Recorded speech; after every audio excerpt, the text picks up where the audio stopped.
What is wrong with our traditional worldview, which is still dominant in our Western society? Well, in this video we will learn more about our traditional way of thinking and how to fix this. Today we live in a society dominated by our left brain hemisphere. And this left hemisphere is about rationality, logic, which we know from the subjects like mathematics, chemistry and physics. Our educational systems and economics are all focused on the development and exploitation of this left hemisphere.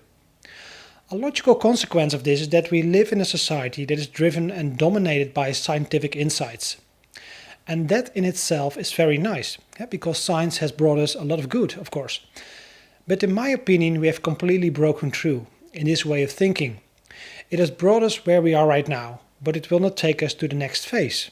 Tomorrow's world is simply too complex to manage with our old way of thinking.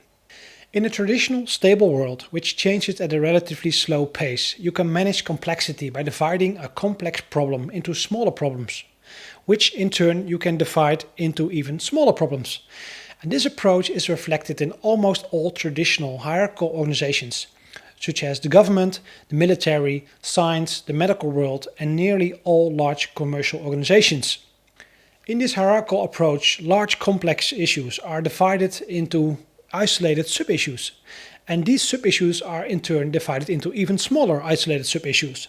And by solving these isolated sub-issues, we think we can solve the broader parent issue. However, in the process we forgot that these isolated sub-questions and issues are an integral part of several larger overarching problems, which are not static and therefore continuously evolving.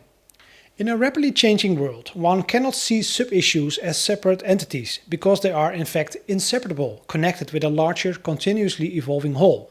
Besides, if you split up broader issues into smaller sub-issues, you always come up against new complex problems that require even more specialization and even more isolation, with the result that you will generate many more sub-issues in the process. And in the end, we lose sight of the whole picture by only focusing on details. And in a world that is continuously changing at an exponential pace, the solving of sub-issues have primarily lost its usefulness, because the relations between the isolated sub-issues and the larger whole are constantly and rapidly evolving. Let me give you an example of our current way of managing complexity.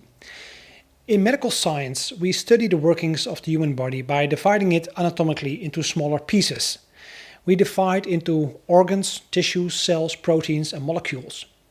And we know very well what each smaller part does, but for the sake of convenience we forget that this smaller part is an integral part of a larger whole. We now know very well what diseases do to our organs and tissues, but we have no idea what the underlying causes of the diseases are. So we practice symptom suppression on a large scale, not only in the medical world but also in politics and in the whole business world. Because of this old-fashioned way of thinking, we get stuck in many areas.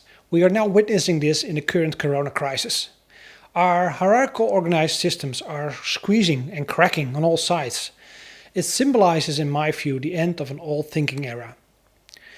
Our current way of thinking and managing complexity is, in my opinion, anything but future-proof. And I think it is therefore wise to combine our current scientific way of thinking with a more holistic way of thinking. So keep the good of the present method of thinking and complement it with a more holistic way of thinking. But what is a holistic way of thinking? Holistic thinking is, in my opinion, a more natural way of thinking. It is based on a systemic thinking, a method of thinking which takes all parts into account and looks at them in their broader context as one integral whole, as a living ecosystem as it were. With this way of thinking we can solve complex problems much more effectively and efficiently than with our traditional way of thinking. Now more than ever we need a mindset that looks at the bigger picture and looks at the underlying causes rather than the symptoms. I would like to end this video with a quote from Gregory Bateson. Gregory Bateson is the pioneer of holistic thinking. He was an anthropologist, social scientist, linguist whose work spanned many disciplines. For example, the founders of NLP, Neuro-Linguistic Programming, based much of their work on the work of Bateson. His quote reads as follows: "The major problems in the world are the result of the difference between how nature works and how people think." Gregory Bateson.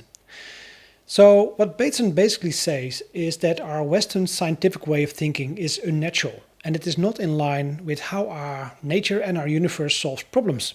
And I fully agree with him.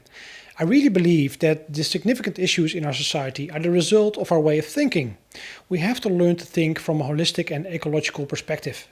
If we solve this thinking problem, then I'm convinced that a lot of social issues, which in my opinion are symptoms of our current way of thinking, will solve themselves automatically. I hope you find this video inspiring to watch, and I will see you in the next video.